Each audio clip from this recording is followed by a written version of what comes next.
Welcome back to the Smugglers Den, episode 11. I'm your host, Tiny Grimes, and as always, I want to thank swdestiny.com for hosting the Smugglers Den. It's a great site for all kinds of Star Wars information. I want to thank BrokenEggGames.com. Go there, buy all your cool stuff, and then type TG Games in the discount code coupon, and you'll get a chance to help out the show. And also, you can go to Patreon, Tiny Grimes. We're doing all kinds of stuff over there. A tier list. I'm putting up all kinds of videos of gameplay that I'm frankly a little too embarrassed to put up for everybody, for the world to see. So if you want to see my secret games, you could go there, check them out, whatever you want. And I'm going to welcome in my normal co-host here, Jason Flanzer. What's happening today, Jason? It's a great day to be alive, Tiny. Super excited. My streets are not closed today, so I can drive around freely, something that apparently happens when I'm trying to go play Destiny. So Gotcha. It's a good day. It's a good day. The sun is out in sunny California, and we're having a good time. All right. So I played a lot of Destiny since we last talked. I played in a tournament Saturday. I played in a tournament last night. Have you been playing any Destiny? You know, unfortunately, I have not played as much as I'd like. I've probably played about 7 games online, which is still a pretty decent amount of games. But other than that, I've not been able to get out. The weeks have just been slammed. I'm super excited for next week, where I plan on going out for 2 separate nights of Destiny and getting what I want done. And maybe even playing on Saturday if I can find an event. I'm not sure. Is there one? I'm sure there is. It's LA and Destiny. There's always an event. Yeah, there are a lot of shops playing Destiny, and it's really cool, and I hope that the community seems to grow, and then eventually the bubbles start overlapping, and people are utilizing the different stores for, you know, their different nights, and then obviously for tournaments and things like that. Yeah. It's really exciting. I know that I see a lot of people that go to different stores when I go play. I mean, Emerald Knights, Paper Heroes, and Next Gen to shout out for a few of the places that I like to play. Really great stuff, and I'm really happy to see the community growing. Yeah, it's nice. Before we get into the tournaments, though, I want to talk about each of us pick a card that did some work this week that either you weren't expecting to or other people don't. And I'm going to start with mine, and that's Intimidate. I played a mono blue list, and I think Intimidate is a really good card right now because I feel like Intimidate is one of these ebb and flow cards. As Shields ebb and flow, so does something like Intimidate, but I see dug in every deck, right? They're like, oh, I'm red. I never claim the battlefield. It's a slow deck. I'll just put 2 dug-ins in, and then on the turn when I need it, I'll claim the battlefield. Yeah, I mean, it's pretty nuts. I think that Intimidate, how much damage does a card have to do for 0 for it to be freaking awesome, right? Yeah, and exactly. I think that if the answer is 2, which, newsflash, you actually get 2 shields for free at the beginning of a game, even if you just turn 1'd it, action 1'd it, it wouldn't even be the worst card. If I said, you know what, if this card said you have to play it your very first action, if you go second, and what it does is does 2 damage to the character with shields, that would be a fine card. Obviously, it has more utility than that, but that is really good value. Yeah. I've had people actually do that to me when I was playing Django, and my battlefield was what I wanted, but I really wanted the shield, so I'm like, we'll go with yours. And then they just go, turn 1 Intimidate? I'm like, what? Why would you do that? And what's wrong with you doing that to my Django? You know, like I said, I think that we often look for cards. I think we talked about this when we talked about natural talent weeks ago, in that a card that costs 1 should be looking to do about 2 damage if it's a card out of hand, and that's value. I think that presents a good value. And if it's higher than that, if it's 2, it should probably be looking to do 3 or 4, much like a No Mercy, or giving you the value of dividends paid over time, like an upgrade of sorts. So I think that 0 is very special, and obviously its value comes, I'm sure you're willing to talk about it, in the fact that it is very bursty, and it's something that they can't control other than taking it physically out of your hand, which, other than Scout, there's no way to pinpoint it, which Scout does a great job of doing so, and there's no way to, you know, really ensure that it will get dumped. Yeah, I mean, Probe can grab it, but not reliably. Not 100%, yeah. What I love about it is, especially if you play like Kylo's lightsaber, and you've got Kylo's lightsaber on the board, and then you resolve it, they're like, oh, it's my moment. It's my moment. He's got some damage left. I'm going to shield up. Sucker, you resolved that too early. And they're like, Intimidate, kill your guy. And they're just astonished every single time. Yeah, I mean it's very good. It's been it's been a long time since I've been intimidated, and I know that I've played around it a lot, and I've probably slacked in doing so against the blue decks that I see. But in mono blue, it's certainly something you're going to see at least one of. So Yeah. it's a scary card. And to be clear, I like it as a one of. Two, that's pretty cluttering your hand. One, I think, is fine. Yeah, but I do like about in this game, I think that like if you're really trying to tech for a certain matchup, you can afford to put two and not feel like you're completely out of the world. If the shields are really what's bogging you down, Yeah. putting two in is good because you can always discard them for rerolls, which you're going to have to do sometime. Yeah. I mean, if you're in a heavy Qui-Gon meta or something, then why not? So, Jason, what's your card this week? My card this week is, it's been tough. I've been playing a lot of the Bob standard cards, but I guess what I'm going to give it to this week is going to be Second Chance. Now, talk about this being a good card. It's certainly an annoying card, but the ability for it to really just change the layout of the game. There are some times where you play a Second Chance and people will stop attacking a character with 2 health. Yeah. Like, it doesn't even make sense to me. It literally not only prevents you from losing the game Right. at that point, or that character at that point, but it might even just make them go dig into another 8 or 10 health character. And that's just disgusting. Yeah. You know why that happens? It's because you get in their head, what if he has another one? What if I spend all this time chipping away, I kill it, and then it's another Second Chance comes out? Yeah, and with Graveyard, it's absolutely disgusting being able to recur it. I know that we had a story about that. Yeah. We were talking off air, and it's like the card is really, really annoying. I've been playing some Hanrei online, and I've just been cleaning up with it. And I actually was proxying the new card, card. So I was kind of doing a little future deck testing. Interesting. I was thinking about the other day. I think this card's going to be broken, and I will tell you, I have not lost a game with that deck. Playing it is actually stupid. Yeah. Specifically with Jetpack and Hans Blaster, that's 6 damage. Like if you just use Hans dice alone, it's 10 damage. So like I was playing against a guy who was running what Vader. card are we talking about? The one where you flip all of your dice. I apologize. Okay. Yeah. I don't know what it's called either, but yes. You It turn is your called- dice to whatever size you want. I'm sure it's something that Hans says, Yeah. right? That's what it's called. It's called I So know. I was playing against Vader, and I chunked him for 3 early, and then on turn 2 I did no damage, and then on turn 3 I just killed him with 1 play with an Infamous. Never tell me the odds. Question. Did your opponent know you had Never Tell Me the Odds in Yeah. We talked about it. Okay. We talked Because about that would have been the most amazing play out of nowhere ever. You're like, this card that says don't get cocky, that's actually Don't Tell Me the Odds, and Vader's dead. Yeah, no, I was playing Hanrei, and I was talking with a guy, and I played about 2 more games with him after we played our first game, and I was like, I want to proxy Never Tell Me the Odds. Is that cool? Gotcha. He's like, yeah, as long as I can proxy Force Lighting. I was like, sure. Not a fair deal at all. Well, Force Lighting apparently is supposed to be super broken, right? Not as He broken did as that turn card one. is. He did turn 1 Force Lighting the second game, Ooh. but it still did not work out. Huh. Interesting. So Okay. it is a very strong card. Getting Second Chance. smashed for 4 damage was not fun. Let's Yeah, move no, on Second Chance is then great. to tournament reports. Huh? I played in 2 tournaments. Try to guess my combined record, Flanzer.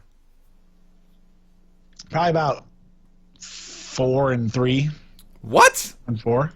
What? What are you, out of your mind, Flanzer? Did you fall down and hurt yourself? Well, I've noticed you've been doing actually the very first tournament you played, you did really well, and it's kind of waned a little bit since then. So I was I've just done kind of better. continuing the. I went third, second, my first 3 tournaments. Oh, This last 2 tournaments, a combined total of 8-0, baby. God, I take a week off. Right. Just my presence, I'm sure. Yeah, you not being there really helped, actually. Really helped a lot.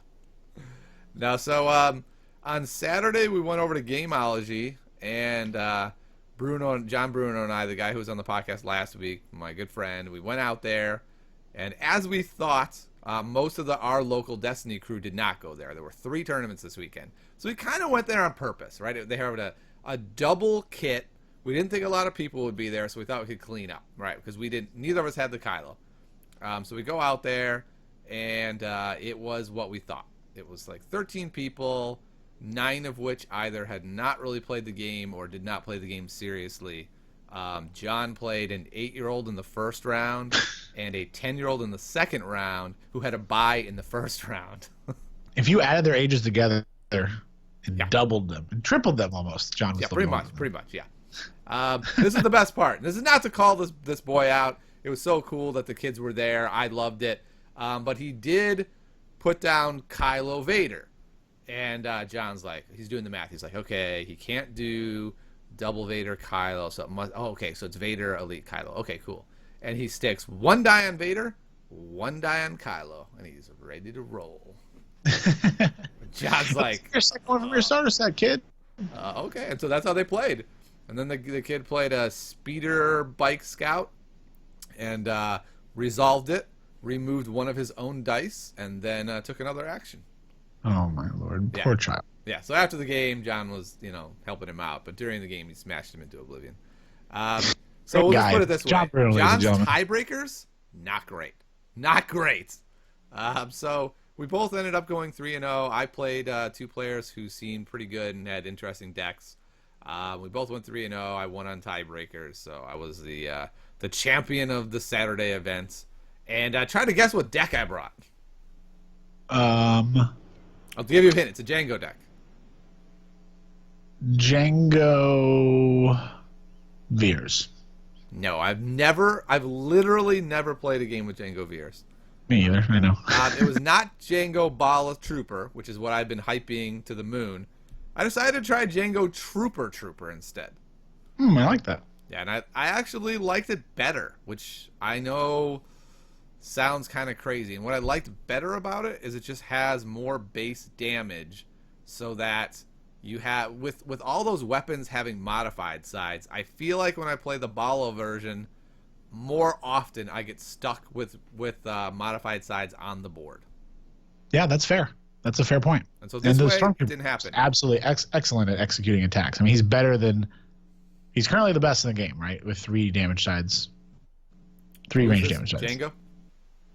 No, the Stormtrooper. Stormtrooper. Yeah, Stormtrooper's die is sick. Like, if you're looking to modify, it's the best die in the game. Exactly. Currently. And so I feel like with jetpacks, holdout blasters, the baby blaster, which all have several modified sides, he works so well with them.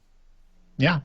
So it worked out great. I won all my games. None of them were close, and it was a powerful deck. I liked it a lot. Playing things like best defense as well, and are you playing cannon fodder as well? Yep. I think I only had 1 cannon fodder, 2 best defense. Nice. That's good. By taking out stuff like the Fight Dirties, which are great, by the way, but it just frees up other slots for other strong cards. Yeah, Red has actually some really good removal in Red Villain that can be, it's obviously dangerous to your own guys, but if it's truly about super soldiering Django in there, then the troopers are very helpful. Yeah, it was good. I mean, 2 die Django with 2 weapons is insane. Did you play a cheeky one of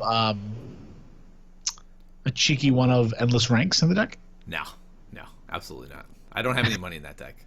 I know, but you never know. Yeah, it'd be fun, but not that deck, not that build. Not too terrible, all things considered, because Django is actually, well, obviously you want to reroll into damage. Like, if you had to, you could take a lot of resources. He has a modified resource and resource. I mean, you certainly could. All right, so that's Saturday. The event doesn't really, I don't want to say it doesn't count, but it was a pretty low-key, casual style event. It was a lot of fun, but it was pretty casual. It was the first event at Gameology, I believe, right? I don't know if it was. It was certainly my first event there. You can tell that they don't have a huge built-in crowd. Feels like people have gravitated towards other stores to be playing. But they're trying, which is awesome, and hopefully they've cultivated a lot of communities there, so hopefully it works out for them. Yep. Wednesday we went back to Paper Heroes games and Sherman Oaks, which every time I go to that store, especially after being to another store, I'm reminded how amazing that store is, right?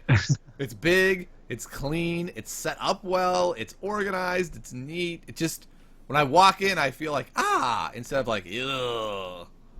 Yeah, I mean, it's nice for the size that Destiny is. My biggest worry for it would be like if I was playing Magic, for example, and it was a Friday Night Magic. I mean, a lot of Friday Night Magics that I've been to in my lifetime, I mean, we've gotten 50, 60 people, and you live in Los Angeles, like it could have that, but that store isn't capable of doing that.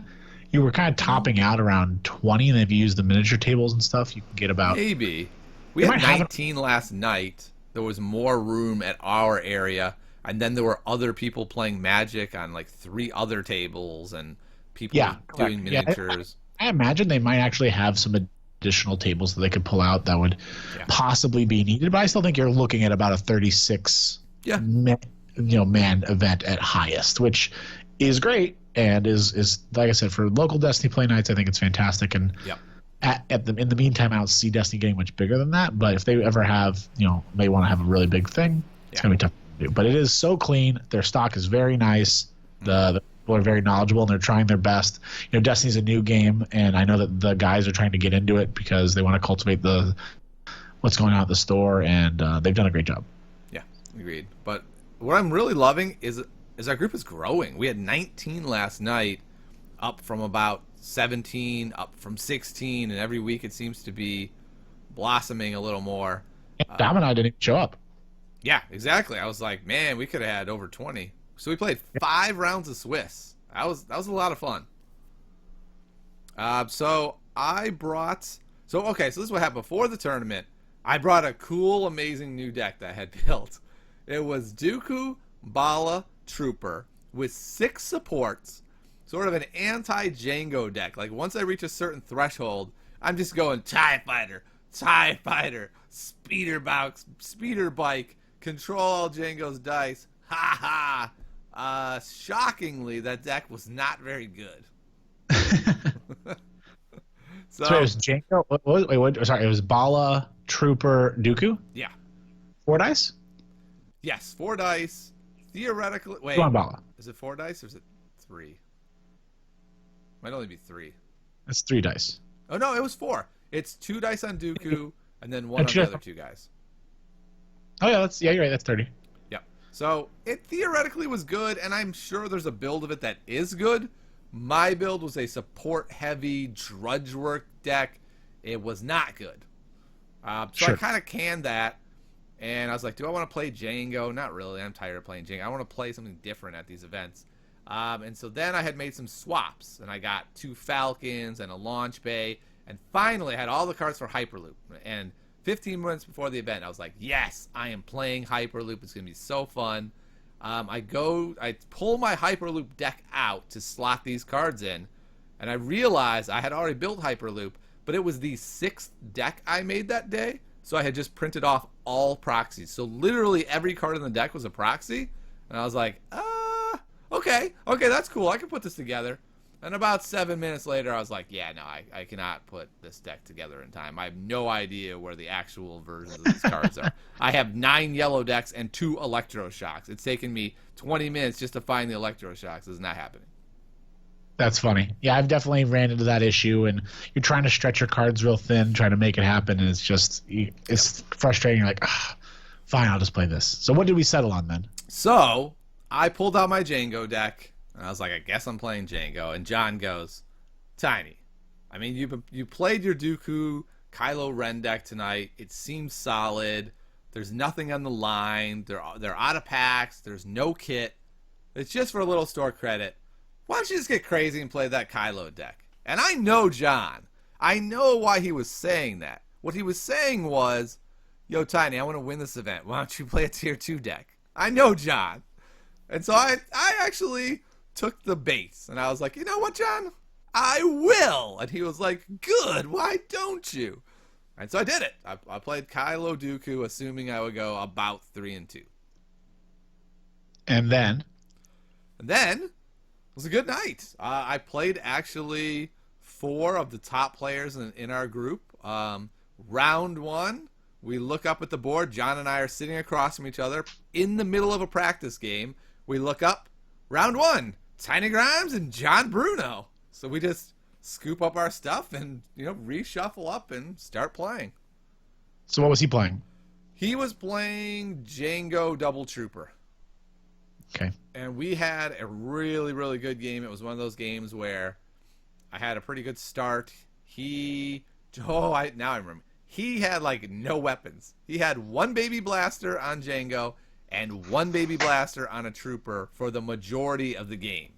So I was able to kill Django, kill a trooper, and then I can't even remember what he did. He made some plays. He's John Bruno. He turned it back around. He made a play to get Dooku to within 1 health of death.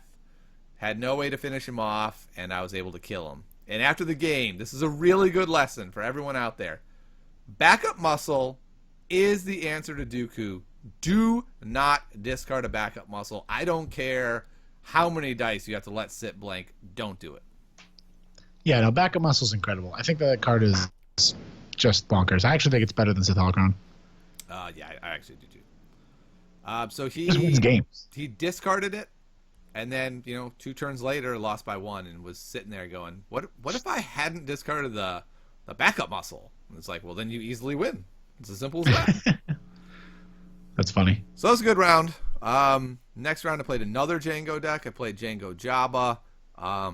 Absolutely crushed him. Like, it was such a crushing that I killed Django really fast. He's able to finally kill Kylo.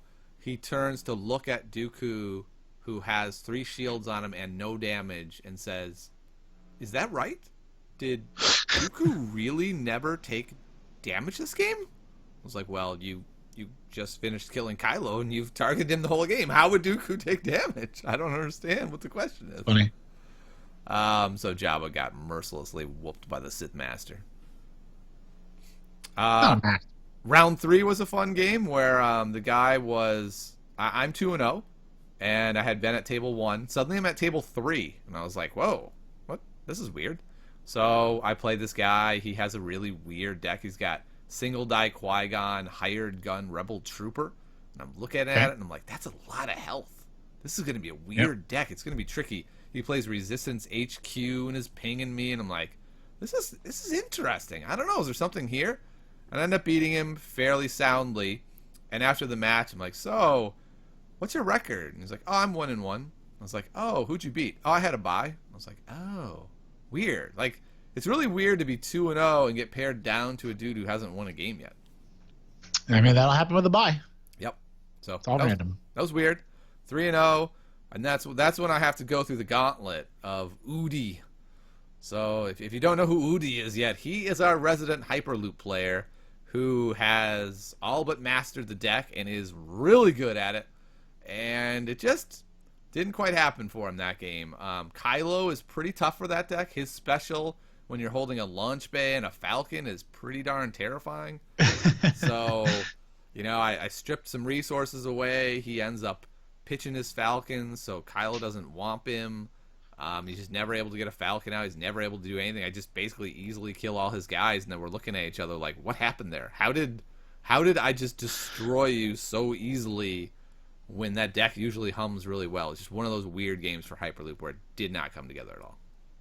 Having to get rid of the Falcon and then having resources denied from you, it's probably the 2 things that are going to make the deck suffer. Obviously, the deck works otherwise, but the Falcon also works well otherwise. It also can do damage. Getting it out is very important for the deck. Yeah. And it just kind of didn't work.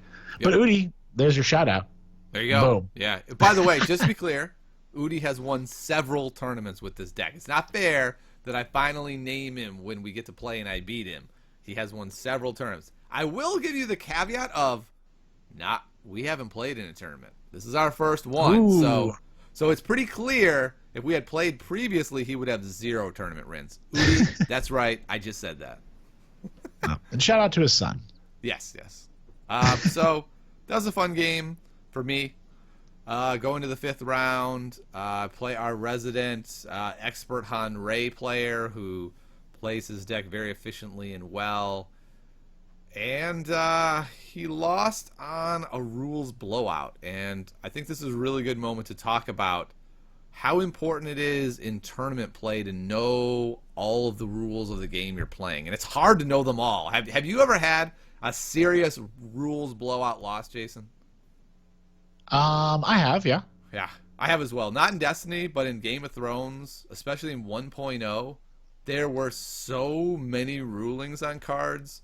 Yep. I'd say I had rules blowout losses at least 3 to 4 times in my couple of years in the game.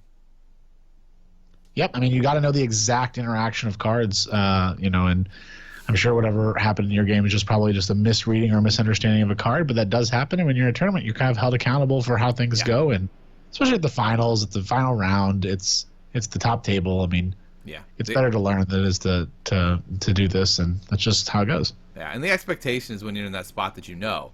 So, like, if you're at the bottom tables in the final round, you're like, hey, man, I didn't know that worked. Can we back up a little bit? Maybe that happens. But the top tables, it's like, hey, you got to know that, right? That's the whole point of being at the top tables is you know all the ins and outs of your deck and the game and the rules and everything.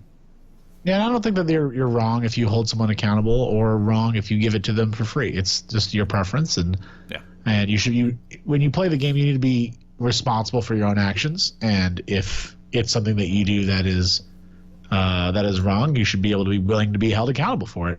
And also, if they want to give it to you, you should thank them. And it's not wrong or right either way. I gotta tell you about a friend of mine. I'm not naming him because it's really iffy what he does. He will quite often in tournaments. He's a very good tournament card player. I'm not even gonna say the game. He will in tournaments very often say, "Oh wow, I really wish I hadn't done that. Do you mind if I take that back?" And he's such a nice guy. 9 times out of 10, his opponent will say, "You know what? It's fine. It's fine. Go ahead and take it back." And then what regularly happens is he has now opened the door, right? He said, we are playing this game in such a way where we're doing takebacks. And so his opponent will say, oh, you know what? I really want to change the play. Do you mind if I take that back? And every time he goes, this is a tournament, man. Of course you can't do takebacks. That's savage. It is really savage. That's not cool. God. I saw him do it once. I was at a table next to him, and my head just flipped super fast. I'm like, what? Did that just go down how I think that went down? That's insane, dude. That's not cool. Yeah, I don't do that, to be very clear. I don't ask for takebacks. I don't grant takebacks. But if you ask for takebacks, don't be the guy that doesn't grant takebacks then after you've asked for them. Yeah, I mean, I'm generally kind of a go with the flow kind of person. Like, if you're being really tight and rude and calling me on things, then I'm going to not necessarily be rude, but I'm going to be tight and call you on things. And if it's real relaxed and having a good time, then I'll relax and have a good time. Yeah, that's fair. Just so we know what happened, it doesn't matter. Actually, it's not relevant, but I just want there to be transparency. He had 2 cards left in his deck. He really needed his second chance to put on Han before he died. He made a very smart play. He played his Scavenge to, pitch those last 2 cards and then pull his second chance out. The problem is Scavenge says discard the top 3 cards from your deck. Then, after completing that, do the following. And the problem is he only had 2. I actually let him take the card back even and didn't make him discard the top of his deck. And deck himself. I let him take that back, but you can't resolve the card because you haven't paid the proper cost. Huh. Very interesting. Yeah. So very good points. It was a stunning moment for him. I felt really bad for him. I know the feeling. I've been on the other end of this. It does not feel good when you feel like you had a real good shot at winning and then you didn't lose. It was taken from you due to your misunderstanding of what is happening. Sure, yeah. I think that in that situation, it's not like he could have done anything about it, so it's not like you got him, like I gotcha. Yeah, right. So, I mean, he handled it well. Like he was definitely upset, but he wasn't like screw you, I hate this, and flipped the table or something crazy. Just kind of sat there a little surprised and like, oh, that's unfortunate. Yeah. So that was that tournament. I went 5-0 with Mono Blue, Elite Dooku, Elite Kylo Ren, and now Jason, I have to do a segment in the show that I hate more than anything. It's called Tiny Eats Crow, and I haven't said a lot on the podcast that I think Kylo Ren is absolutely god-awful terrible, but boy, have I thought that and said it in other places. What do you think of Kylo? I think that he's certainly got the value package, right? He's got the Rey value package where he clearly is very cheap for 2 dice, and he can pack a wallop. The biggest problem, the reason why people want to hate on him, I guess, is probably the inconsistency, right? The scariness of resolving a side that might do literally nothing for you. But he, like I said, he is cheap and he is Sith, so he's going to get some good stuff, and he can beat Face if you want him to. So, Yeah. really not bad. My problem with him is the 2-for-1 side. Of course. Like, he only has 1 for free and then 2 for 1. Those sides are so bad that it's really hard to like him. But like you said, you get 2 dice, and when you pair him with Dooku with all that focus, there's a decent chance you can flip that into something more meaningful. He's also a great target. What I found in all 5 of my games is I put not 1 upgrade on Kylo in 5 games. They still killed Kylo first in all 5 games. Because they don't want to deal with Dooku. Yeah. I mean, because what usually happened in 4 of the games is my opponent's battlefield was chosen. I went, 2 shields Dooku, go. And they're like, are you freaking kidding me? I can't even knock a shield off, let alone do damage to this bastard. Fine, I'll go for Kylo. He's got 2 dice. He's fine. Yep, but he's just the value package, man. Yeah, so it was good. Basically, every single game was Dooku with 3 upgrades against their last guy. And Dooku with a Force Throw, a Kylo Saber, and another Force Power is better than, I'm going to say, every character in the game with upgrades, pretty much. That's not true. Psh, name one. Darth Vader. Okay, fine. Darth Vader with the same 3 upgrades is better, maybe. Maybe not. Definitely, actually. I'm going to go with not, actually, because he has less health than Dooku. I mean, he doesn't actually have less health if you took 13 backup muscles or 10. That is a good point. If you had 13 backup muscles, Lightsabers. he would die. I'm playing Go for the Kill exclusively for Dooku. Yeah, that's pretty much what I do in all my decks. 2 copies go for the kill. That was a joke, by the way, in case you didn't catch that. So, yeah. But yeah, he's a very strong character. He gives himself not only 2 free weapon options in the 1 damage and 2 damage, but he also has the focus to make your upgrades more efficient as well. So, very effective kit. Let's talk about Mono Blue a little bit. And we've talked about Mono Blue from the perspective of, say, like a Vader Raider deck and that big-time burst damage package. But this is more of just like a traditional Mono Blue. What kind of stuff are you usually seeing when you're running or playing against Mono Blue? Well, I mean, what kind of stuff do I see, or what kind of stuff do I think that this kind of does and moves it forward? Either one. Whatever you want, however you want to answer it. Which is good, is it can get you to the late game. You said it yourself. You're a guy on the field who's got 11 health, who also does damage, who they have to like spend resources dealing with, right? So like often if you're playing someone like Jabba who has 11 health and is pretty affordable as well, his dice don't often get removed. Yeah. Like, I personally think it's a waste to electroshock a 2 discard from Jabba. I'd rather just try to kill him and spend my resources making that happen, because I'm already losing 2 cards. Might as well not lose 1 card in resource. It's a debatable resource trade, but it's also an action for you, so you can actually just be proactive in killing him. Yep. But you actually will want to remove the dice from Kylo. Yeah. And what's even crazier, the one thing that it sucks about the 2 damage for a buck is that you have to spend the buck to do the 2 damage. But the one thing on the flip side is that you will roll that, which technically is a slight negative for you, but they still might want to remove that die because it still is 2 damage to them. So it doesn't always feel like it's 2 damage for a buck because its job was done. It's threatened the 2 damage. Right. So it doesn't always do that. So you still have to deal with Kylo. He's still dishing out damage. And on a lucky turn, like while he has consistency, he also has luck. And luck can be nuts. I mean, it's pretty common you get 3 damage out of it. I think his special, the best thing about his special, is it forces your opponent to discard high impact cards. Yep. I had opponents discarding Second Chance, discarding Force Throw, discarding One with a Force. Every time those cards went away, I was like, wow, Kylo, you did work. You might not do any damage out of the special, but dang, you wrecked hard with that special roll. Especially as the turn goes on, if you see them like first action play out a 2-cost upgrade, and then they discard some cards, like what's in your hand? Yeah. It's either removal, which might be low, or it's actually something you can't play. Yeah. I love when they have a holocron, right? And it's not on the special side, and they're re-rolling it, and you're like, okay, yep, let's go ahead and do the Kylo. I have a feeling there's going to be something good in there. I'd be willing to, at that point, force choke Kylo to flip it to the special, to do the special, just to hit him before they can discard it. Yeah, that kind of stuff turns him on anyways. He likes getting force choked and I really think he does, yeah. So, yeah, as far as upgrades are concerned in the mono blue, I mean, Holocron's a given. A card that I've really come around on, especially in a deck like this, is Immobilize. I had really, really moved away from that card as I was working on, like, Vader Raider, high damage, aggro-y stuff, but I love Immobilize in a deck like this. Yeah, Immobilize is frustrating. It's going to keep you alive in certain instances with its ability, but also it can be used for shields.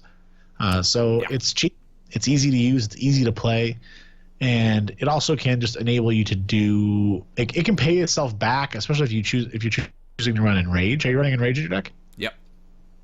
Yeah, so it can also help you pay back in the future with free resources. It can like be a resource generator. It can do a lot, and then obviously if they roll bonkers, you can just pop it, and there it goes. Flip it down to a blank, and then they at least have to deal with discarding cards or whatever to make it so that it works out for them. So I really don't think Immobilize has ever been that bad. And in Mono Blue specifically, your goal is to amass a character of, amazing quality, right? And with Vader Raider or Vader anything, Vader, it's like the goal against it is like kill Vader. But now you're playing Dooku deck, and the goal is not to kill Dooku. Yeah. So you can spend your whole game getting to God mode, and then once you get to God mode, you're just chopping people up, and it's very frustrating to deal with. So it's really interesting. It's almost like he's got 21 health.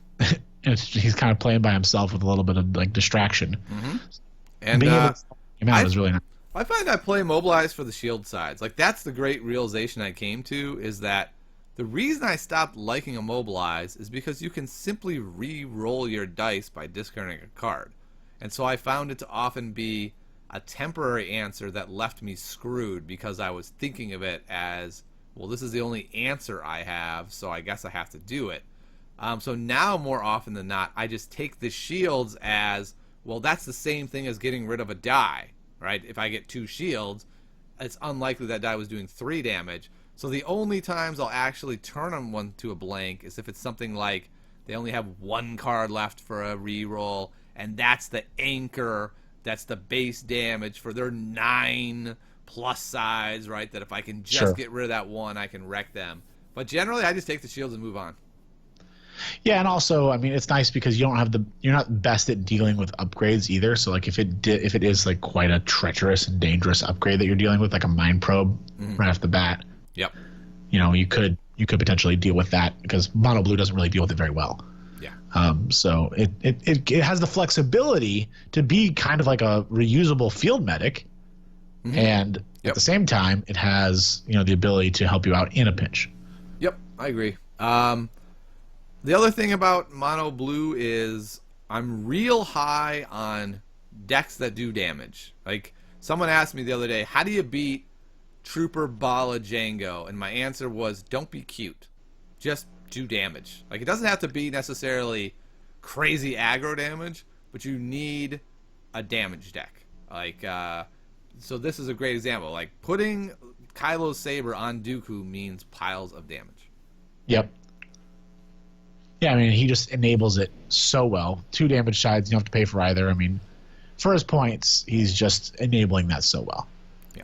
And then you have all the regular force powers. A card that I love in this deck is what you already mentioned, Enrage. Normally, not a huge fan of Enrage, especially if I only have 2 characters and 21 health.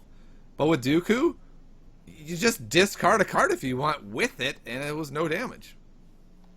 Yeah. It's kind of funny that you say that because people think that smuggling is the worst, but you just said that that's like the best. Yep. What I love about Enrage, though, is you can go either way, right? If you want to turn it into smuggling, You do. If you want to take the damage, you do that. It's highly Yeah, flexible. it is, and I do like it. I think it's good, Yeah. Um, especially because you've got such a chunky health pool with 11 and 10, and then plus the shields, plus you're going to bring more shields. Very good, and you're obviously looking for force throws, so you just have a lot of negation. yeah.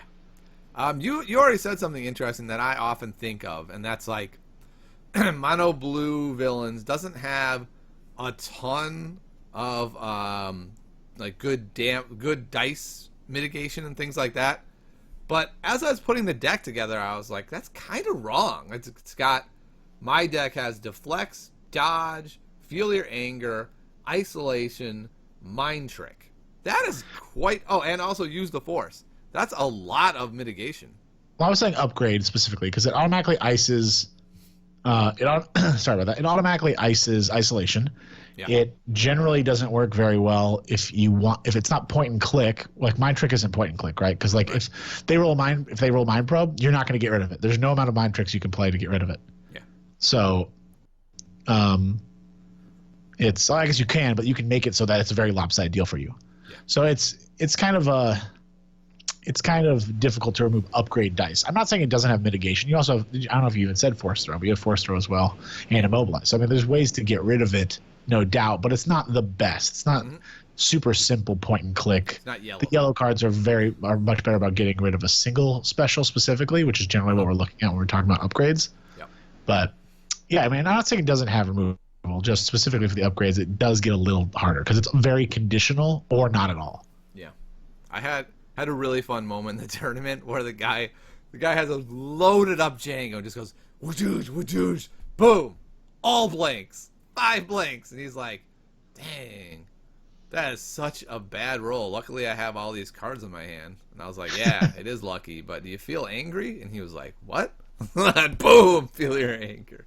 Feel your anger strong when you're actually removing blanks as well with it. Just remove the whole pile of blanks. Like, here you go, whatever. You can keep your, he had like a jetpack on somebody else. And I was like, just keep the jetpack. It's fine. You keep your jetpack with no base damage on the board. It's cool. You can keep it. It's +3. That's fine. Keep it. Don't care. Yeah. So that's good. I mean, I really like the deck. I saw people playing like Vader, Kylo, and it just seems like a waste of dice. Like you need like 4 dice. Yeah. You better be like 2 characters that aren't 4 dice to me seems really bad. Like it needs to be so good and efficient. And you look at something like Luke Akbar, right, where you're rolling 3 dice with 2 characters, and you're like, this deck is incredible when it works, but it just doesn't always work. And I want to love it, but I just can't. The consistency is just lost if you don't have 4 dice. And if you don't have 4 dice, you need to have 3 characters with a crap ton of health. If you're not running, I want to say 27 or more health, 3 characters seems really, really brutal if you don't have 4 dice. Yeah, I would say that's become my new rule. A deck has to have 4 dice to start with, or I don't play it. Luke has 30 health, and I mean it's a very difficult deck to deal with. So I can see that being a potential like reason why to play it. But yeah, 4 dice just feels really nice. That's just my rule. Django Double Trooper, Django Bala Trooper, Django Jabba. This deck, it's got to be 4 dice, or I'm just not interested at this moment. I'm sure that'll change in a week or two, but Vaders. Right now, what's up? I have your Vaders. I mean, you'll never get 4 dice. So. Makes me really sad because I don't know how well you guys know. I worked so hard to make Vader good, and I just feel like he's overcosted. It's like Luke. He's great. I love him. He's really expensive. It's not that he's overcosted. You just value efficiency, and he's unfortunately just a little less efficient because it's a little dicier. Because of the way that this game works, removal is in every deck. It is a thing that just exists. So if you want to control Darth Vader's true power of his 1 or 2 dice, it is a lot easier to do that than dealing with 4 dice, which deal, sure, maybe paper cuts compared to lightsaber swings, but at least you get the paper cuts. Yep. Yeah, I mean, it's real easy to just pluck off 1 3 damage die. Yep. It is. And guess what? Sometimes you don't even roll it. Yeah. So it's like... That happens. Yeah. So, I mean, yes, things like Force Strike are fantastic, or yes, things like, No Mercy. Obviously, you can really blow people up, but it's about the consistency. Yeah. And that's another interesting thing about this deck is I've gone more of that route. There's tons of 1-ofs. that are like blowout cards. No Mercy is a card that I like, but if you're not playing an aggro deck, I feel like there's less moments where it's great. And so I just have the one, and maybe I'll hold it for a turn or two if it looks like I'm going to have that moment. If it doesn't look like I need it this game, I just pitch it. And it's a much better feeling than with Vader Raider, where you like get too early and you're going, oh crap, like these have to go off. So now I have to sculpt every second of every turn around making these go off. Whereas with I feel like Kylo Dooku, I just play what I get and I'm happy. Like, oh, here's 5 random cards. Cool, I'll use them. Yeah, and you just have, like you said, you have that consistency. Your characters both have a 1 damage and a 2 damage side. Yep. And they have focus and shields, respectively. And then they have resources, and they have like a fun, fancy side, sure. But it's still a very, very good suite of regular dice, of your character dice. And then you're obviously using the power of the blue dice it really allows you to really chug along at a good pace. And like I said, too, and this is something about the 3 character dice thing. Usually when you roll 3 character dice, it's likely that one of your characters is being leaned on. Yes, and sure. That's, I think, one of the reasons why Hyperloop is good, because while Poe is attractive, he's not really the lean. Yeah. Some people actually even think you need to kill the hired guns. You do. And not Poe. You do have to kill the hired guns. Okay. So, like, at that point, you're like, okay, well, if you can load up Poe, that's a good thing. And then they have to take off, okay, fine, I need to deal with Poe because he's becoming a real problem. Yep. So I think that leaning on that, if you lean, it's a little bit less attractive. Like with Vader Raider, it's like if Vader dies, it doesn't matter if I don't do much more damage. It's likely that the Raider will slowly die. Yeah. So I think that by saying you want to play 4 dice, it means a lot. It says a lot. And while you obviously want the consistency, but I also think that the character consistency and just being able to not rely so much on a single character to win the game. Because the reality is this, right? If they were attacking Dooku a ton and they got him pretty lowish, like you'd probably start playing things on Kylo. Because the second he'd be they fine. Started going for Dooku, I'd load up Kylo for sure. Exactly. He'd be fine. If Dooku gets down to half, you're probably going to start loading up Kylo and probably still kick their butt. Yeah. So it has the ability to be flexible, which is it's just nice. Yep. Really liking the deck. I haven't published it yet on my Patreon page, Patreon Tiny Grimes. I have the list there if you're interested. I'm sure you can reconstruct it from our conversation. The reason I haven't published it is this. This might sound weird. I don't publish lists after a tournament or after a good day. And because you can't change them once they're published, and I'm always looking to tweak, so I'm perfectly willing to say I don't think this is the final version of this deck, and over the next week or two I'll be tweaking it, and then I'll do the big, publication with a video on how it plays. I'm just very careful to not try to say like, oh, I just discovered a new deck. I went 5-0 in a tournament. Woo!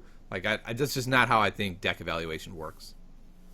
Yeah, I think it's fair. I don't think anyone would hate you for it.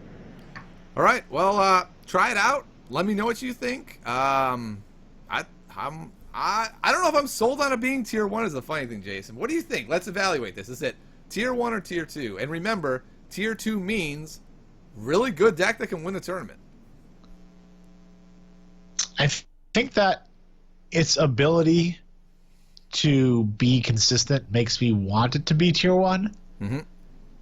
But as we've said before, cheating is very strong in this game. Yeah.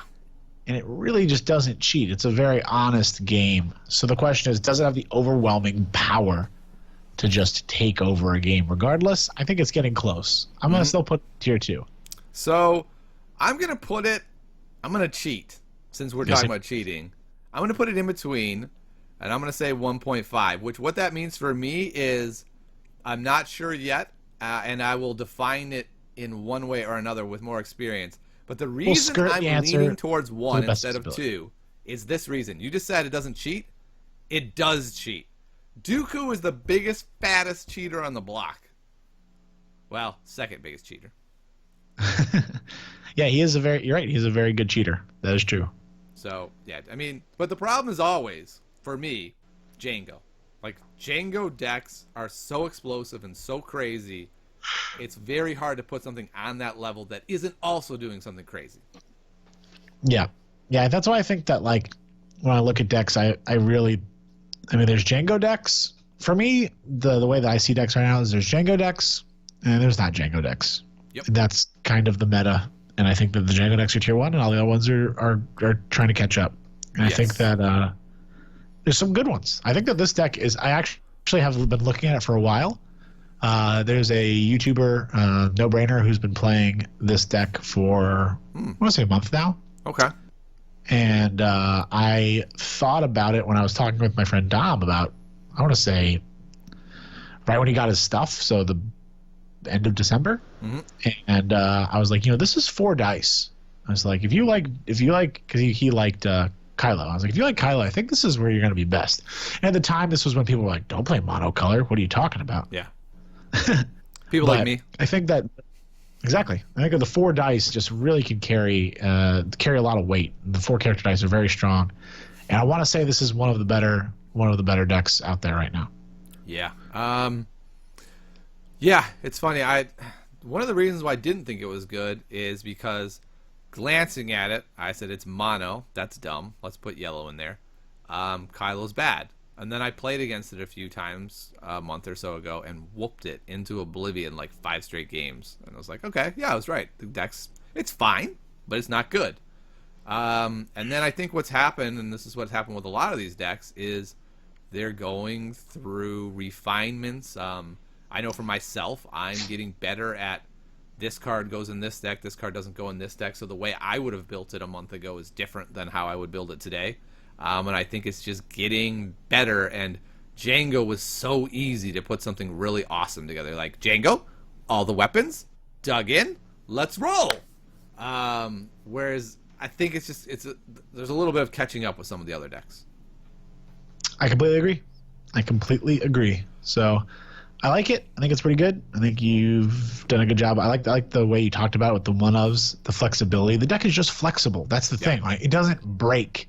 You can't break it because you can't define a weakness that will just destroy it. Like, you can't be like, and I've killed Dooku and the game is over. Like, it doesn't work like that. The game is not over until your last character is dead. Yeah. And that's very strong. And I do love, like, one of dodge, right? Like, dodge is a dead card sometimes, and that's fine. You discard it for rerolls, but then you have it in other games where it's just a total blowout. Yeah, I like it. All right, so I'm going off script here. Because you said something very interesting that I think is true, and that is that people of my ilk have talked down mono decks a lot. I think we should take a few moments and talk about where mono decks are now, maybe even go through the different colors and talk about whether we think they're viable or not. So let's start at mono blue villain. We just kind of talked about it. It's good. Yeah. How about this? I want us to say, like, what I think it'd be better. I'm gonna go off script. I'm gonna off script your off script because we kind of had the idea that we would talk about colors in general and what they mean. What isn't working? Like, we just spent a lot of time talking about this. We've talked about mono blue villain before. We talked about mono blue hero, which a lot of people do believe is very strong. Yep. And then we had a short talk about mono yellow villain the other day, and it's up in the air. It's still very good, but it has a little bit of a weakness in the fact that if you can take out Django, it will crumble a lot more. Yeah. I think mono red hero is quite good. I think there's a couple different builds with that. I like it. I love mono red hero. It's one of my favorite archetypes, and I think it's a lot tier of fun. 2 though, don't you? You think it's like solid tier 2 deck? Yeah, it is. It doesn't deal, and it's gonna sound funny, but I'm very serious when I say this. I know that you'll say most decks are like this, but it doesn't deal with when you're getting just absolutely wrecked by your opponent's dice. And what I mean by that is, like, it's really able to handle any ebb and flow, like a very consistent amount of damage coming out of your opponent. It's actually very good at handling. But it's when you push it above the edge, it doesn't have the health pool to absorb that much damage. You have to use your mitigation and shields to be able to resist, and you can literally resist a very solid stream of damage while taking out their threats at the same time. But when it's overwhelming, it can crumble. Yep, I agree with that. I think every time I've played mono red, I'm not sure I've lost against it, and that's always been my thought. Like, this deck feels like it should be really good, but it's just dying right now. Yeah, well, we played 2 games with the only 2 games. Well, I guess we played 3 games. One of them we didn't complete, although I do think I was going to win that game. Nope. I had no idea what was happening. I can just say definitively no. the 2 games we played against Luke Akbar, it was like 5 or 6 damage every turn. Plus, then you got your lightsaber online. You played a turn. The first game you played a turn 1 leadership, I think, and Maybe, yeah. that just like I lost the dude turn 1. It's like sometimes you can't afford to lose a guy turn 1. It's just not something you can do. I've played a couple Django decks against mono red decks where I just rolled pretty normally, and it just like eat a trooper with 1, eat a trooper the next time, and then it's just Django and a dude against Akbar, and it feels like it's pretty much over. Yep. So then we've got here's- mono red villains. Mono red villains. So okay, so we've kind of identified a bunch of things. So I would say at this point we haven't identified mono red villains and mono yellow heroes. Yeah, exactly. I don't Which I know think what those are. mono red villains looks like. I would say it's probably Phasma 2 troopers right now. I guess. You know what I think would be better than that? Maybe just straight up 4 troopers. Maybe. The problem with that deck Maybe. is it's just better to add like Bala and a Night Sister. Yeah, just to get the colors, to get the suite of colors out. Yeah. So I'm not sure there is a mono red deck that's. I think that Phasma troopers is probably as close to as mono red villains as you can get then, because that is good. Like there is a reason to do that. Like they have Guardian.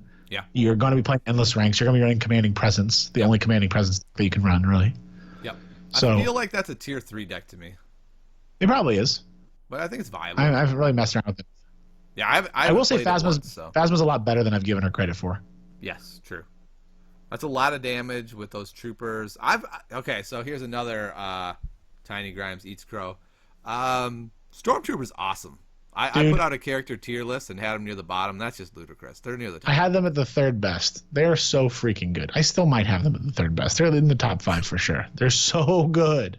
Yeah, I'm not sure I'm drinking the same Kool-Aid as you, but they're real You good. are. They're real good. You are.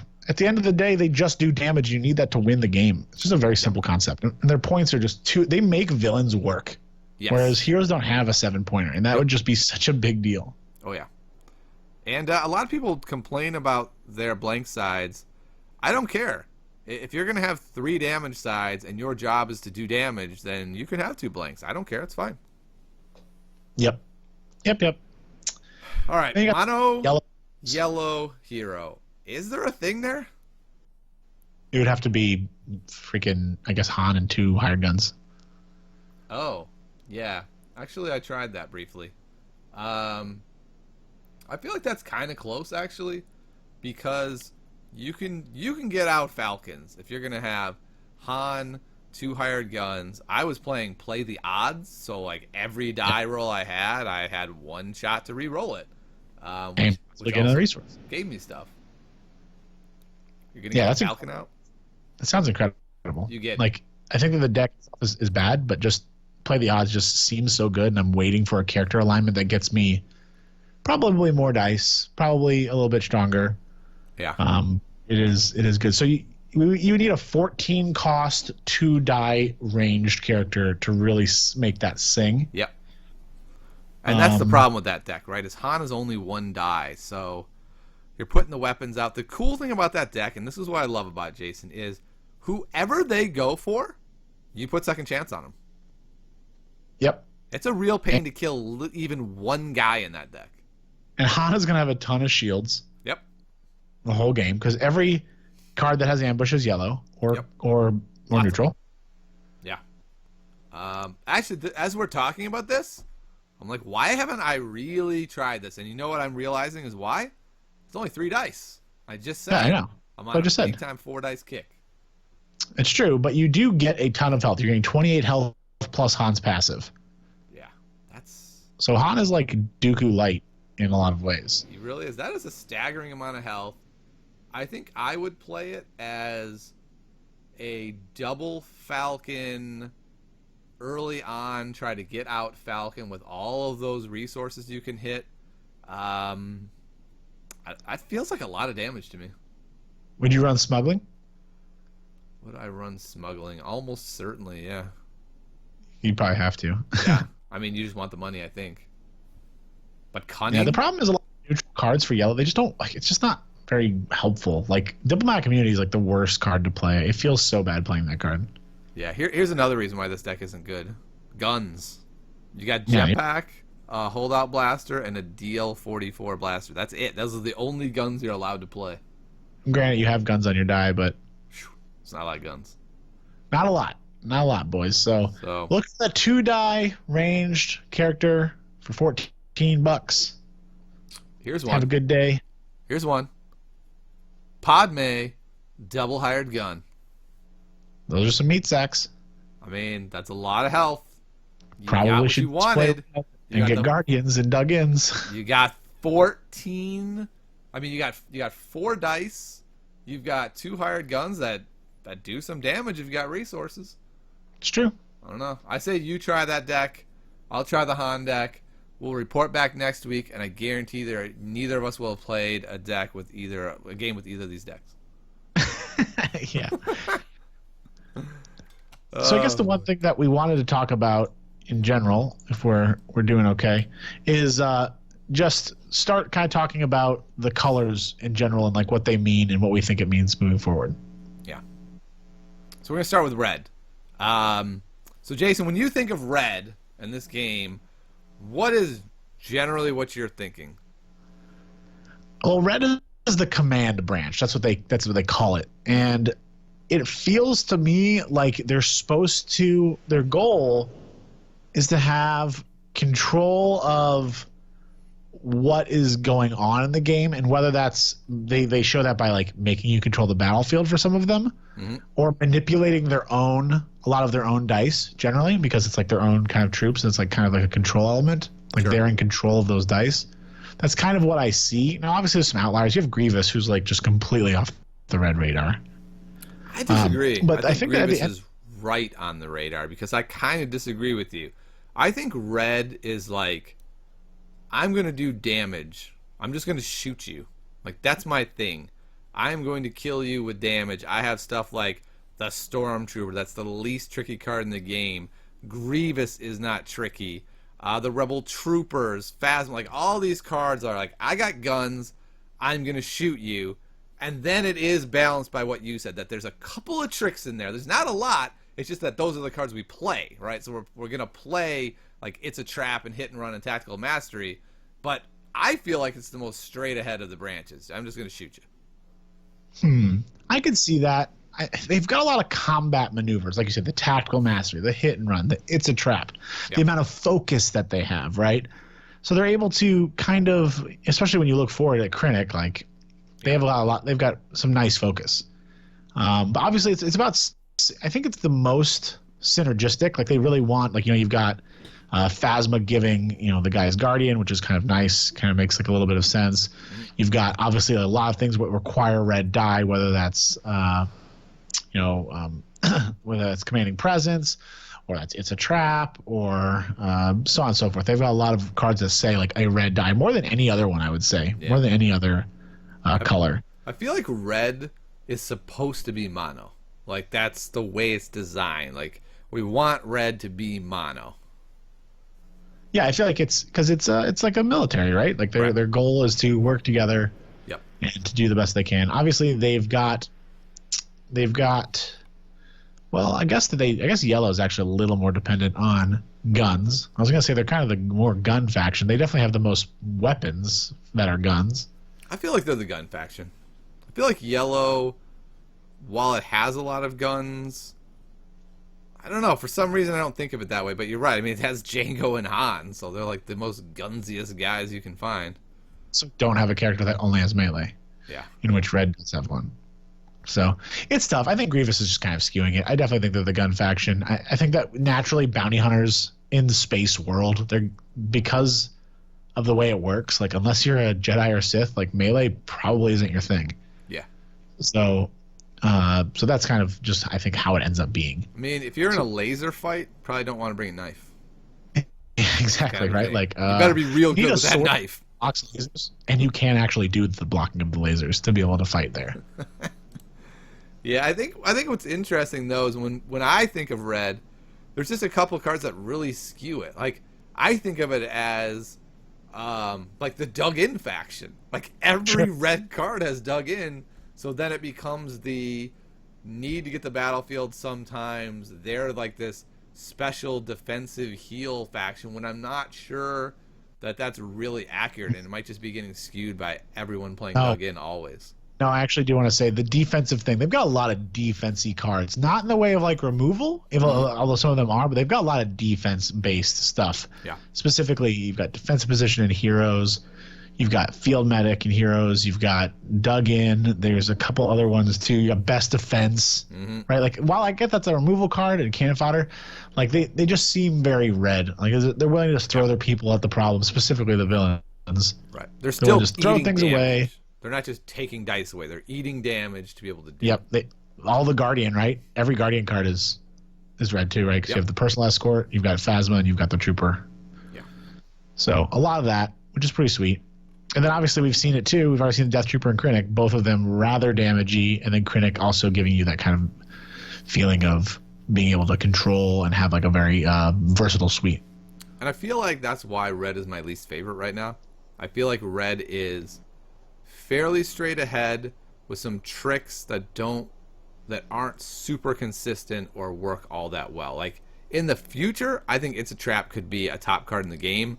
But right now, there's just not quite enough red stuff to synergize it with it effectively enough. You have to rely on your opponent running range, and it just feels like you can't build a whole deck around, I'm going to win with It's a Trap, like you'll be able to win with the yellow card coming out. Or what is it, Never Tell Me the Odds? Yeah. Yeah, like that card, you don't need help from your opponent. You just wreck their face. Yeah, It's a Trap. I mean, the problem too I see is that the cards that you really need to make It's a Trap nuts, I think they do have the cards. The deck just doesn't work very well. You need to be running Launch Bay, and you need to be running Black 1, and you need to be running guys with guns, and you need to get all those dice into the pool and then play It's a Trap. How do you do that? There's not really a good way to do that. Yeah, that's not how I want to play that card at all. I want to have 2 to 3 characters with 2 to 3 red upgrades and do it that way. And I don't think that's... I know, yeah, obviously that's what you want to do, but I'm saying the cards that can really make it sing right now are probably Black 1 and Launch Bay. Hell, that's likely to be 7 to 8 damage just from those 2 dice alone. Oh, yeah. Much less your characters who should also have a lot of guns and pew-pew and things like that. I mean, that's what I do when I play It's a Trap in my current deck. Yep. I mean, I love It's a Trap. I think it's going to be top 5 card potentially in Spirit of Rebellion, unless there's a big shift. Like right now, I consider this the range damage set. It'll be really weird if it flips on its head and Spirit of Rebellion is the melee meta. Yeah, that is weird.